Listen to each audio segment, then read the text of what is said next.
Hello guys, welcome back to my channel. वैसे तो मेरा चैनल पे ऐसे रैंडम शॉर्ट्स और मस्ती भरे व्लॉग्स रहते हैं, बट आज इंडिपेंडेंस डे है। तो इंडिपेंडेंस डे के बारे में थोड़ा सा किसी से जानेंगे that are we really truly independent. तो इसके बारे में जानते हैं। तो आप बताओ कि आज 15 अगस्त है, हमारा इंडिपेंडेंस डे है, हमारा देश स्वतंत्र हुआ था। तो आपको इसको लेके क्या कहना है? आपको क्या लगता है इस इंडिपेंडेंस को लेके? जय हिंद मेरे देशवासियों। इस आज़ादी के उपलक्ष्य में इस अमृत महोत्सव को आज पूरा देश बहुत हर्ष और उल्लास से मना रहा है। मैं सुबह से इसी कश्मकश में हूँ कि मैं इसे खुशी से मनाऊँ या मैं उन महिलाओं को, उन बहनों को याद करके, उनकी तकलीफ़ को याद करके इसको आज़ादी मानूँ, या फिर ये मानूँ कि उनको अभी तक कोई न्याय नहीं मिला, या आज जो मैं अपनी बात को कहना चाहती हूँ उसे मैं आज़ादी से कह पा रही हूँ या नहीं कह पा रही हूँ। तो मैं यही नहीं समझ पा रही हूँ कि हम आज़ादी का ये 77वां साल जो मना रहे हैं, अमृत महोत्सव जो मना रहे हैं, उसमें हम कितने आज़ाद हुए। क्या हमें आज भी अपने आप को या अपनी बात को आज़ादी से कहने का हक मिला है, या महिलाओं को अपनी आज़ादी का हक मिला है? मैं यही सोचकर बड़े परेशानी में हूँ, बड़ी दुख में हूँ। क्या जो मणिपुर में महिलाओं के साथ हुआ, क्या वो आज की आज़ादी को मना पा रही होंगी? या फिर जो हमारी बहनें पहलवान थी, पहलवान हैं, जिन्होंने हमारे देश को ओलंपिक में जिताया, गोल्ड मेडल लेकर आई और वो अपने अधिकार के लिए लड़ती रही, क्या उनको वो अपना हक मिला? क्या वो आज इस आज़ादी को मना पा रही होंगी? या फिर मैं खुद भी आज जिन बातों को कह रही हूँ, उन बातों को इतनी आज़ादी से कह पा रही हूँ, क्या मेरे मन में वो डर नहीं है कि मुझे इस बात को कहने के बाद क्या मेरे ऊपर क्या कोई FIR ना हो जाए, या मेरे घर पर कोई हमला ना हो जाए? क्या एक धारा 144 लगे होने के बावजूद महिलाओं को घर से निकालकर आदमी, जो पुलिस वाले आदमी थे, उन्होंने मार मार के जीप में बिठा कर ले गए?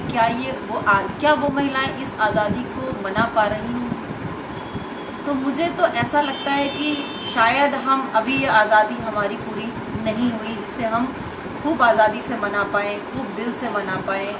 हाँ, हमारा भारत देश सारे देशों से अलग है, जहाँ हमारे गंगा जमनी तहजीब, जो हिंदू, मुस्लिम, सिख, ईसाई सब मिलकर एक जगह इकट्ठे होते हैं और एक दूसरे के सुख दुख को साझा करते हैं, वहाँ हम रहते हैं। इस चीज़ की हमें बहुत खुशी है, लेकिन इस चीज़ का दुख भी है कि जहाँ महिलाओं को आज तक उनका अधिकार नहीं मिला, आज भी महिलाएं स्वतंत्र होने के बावजूद रात को अपने आप अकेले नहीं निकल सकती, उन रोडों पर नहीं चल सकती जो सुनसान है, आज भी वो एक डर में चलती हैं।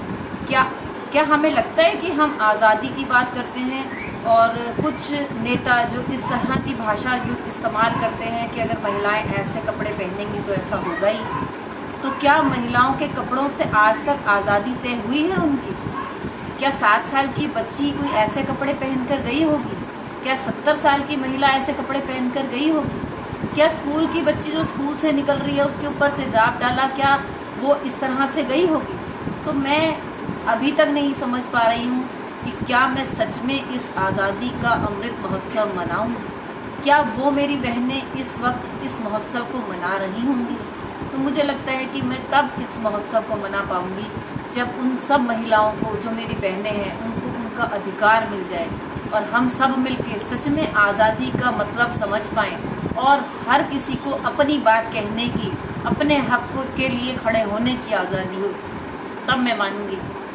क्या महिलाओं के अलावा हमारे पास बाकी जो मेन लोग आते हैं, जो पुरुष आते हैं या यूथ आता है, उनके पास आज़ादी है पूरी? नहीं, मैं नहीं मानती कि उनके पास भी पूरी आज़ादी, लेकिन फिर भी हमारा देश पुरुषात्मक समाज का देश है, फिर भी उनके पास महिलाओं से कई गुना ज़्यादा आज़ादी है कि वो अपनी बात को कह सकते हैं, वो अपने लिए, अपने हक के लिए आगे जा सकते हैं, अपनी हर बात को किसी ना किसी रूप में मनवा सकते हैं। लेकिन महिलाओं को अभी वो हक नहीं मिला। पुरुषों का भी हक पूरा नहीं है, लेकिन फिर भी महिलाएं बहुत ही निचले स्तर पर आज हैं। बेशक हम कहते हैं कि हमने आज बसों में लेडीज मार्शल रख दी हैं, लेकिन क्या वो मार्शल भी उस बस में सेफ हैं? उनके साथ भी बदतमीजियां होती हैं, उनके साथ भी बलात्कार होते हैं। और हमारा यूथ वो भी कहीं भी सेफ नहीं है। अगर वो सेफ होता तो वो सुसाइड नहीं करता।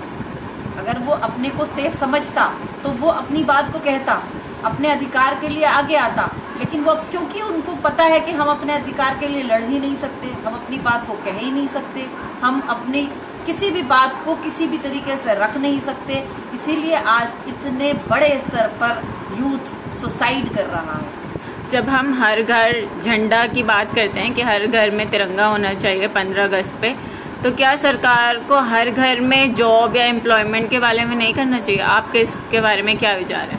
मेरा इस बारे में ये विचार है कि जब हम कहते हैं हर घर तिरंगा, अगर हर घर में हर आदमी सक्षम है तो आपको ये बात कहने और बताने की जरूरत ही नहीं पड़ेगी कि हर घर तिरंगा।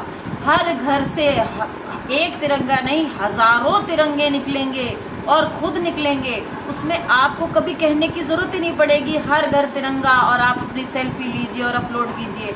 वो दिल से निकलेगा और हर पूरा परिवार उस झंडे को लेकर रोडों पे उतरेगा, क्योंकि वो सच में वो आज़ादी समझ पाएंगे। जो आज हमारा यूथ रोड पे बैठा है, आज हमारा यूथ परेशान है, पढ़ लिख कर नौकरियां नहीं मिल रही हैं, तो वो उसको ये कहने की आपको जरूरत ही नहीं पड़ेगी कि हर घर तिरंगा। सीमा हैदर को जॉब की ज़्यादा ज़रूरत थी या हमारे यूथ को? मुझे लगता है कि हमारे यूथ को ज़्यादा ज़रूरत थी। सीमा हैदर से ज़्यादा हमारे यूथ को ज़्यादा ज़रूरत थी, क्योंकि सीमा हैदर के पास तो एक रास्ता मिल ही गया था। वो तो अपने एक जरिए से आई थी किसी न किसी तरह से, यानी कि उसके पास उतना दिमाग, उतना पैसा था कि वो यहाँ आई, और फिर उसके बाद वो अपने एक परिवार उसको मिल गया, लोग उसको मिल गए मदद करने के लिए। मुझे लगता है कि जो हमारा यूथ पढ़ लिख भी गया है, जिनको आज नौकरियां नहीं मिल गई, जो MBA करे बैठे हैं, MBA करे बैठे हैं, इवन की हाई क्वालिफिकेशन लेके बैठे हैं, BTech और MBBA करके भी लोग आज MBBS करके भी जो डॉक्टर हैं वो भी डिप्रेशन में जा रहे हैं, जिनको जॉब नहीं मिल रही है। तो मुझे लगता है कि शायद जो लोग सीमा हैदर को जॉब ऑफर कर रहे हैं, उन्हें उन पढ़े लिखे यूथ को जॉब ऑफर करनी चाहिए। Thank you so much. अब आप लोग बताइए कि क्या हमें अभी पूरी आज़ादी मिल गई है या नहीं, और आपके इसको लेके थॉट्स क्या हैं, तो वो हमें कमेंट में ज़रूर बताएं और इस पे काम करें, और मेरे चैनल को लाइक, शेयर और सब्सक्राइब करें। मिलते हैं नेक्स्ट ब्लॉग में। बाय, अल्लाह हाफिज़।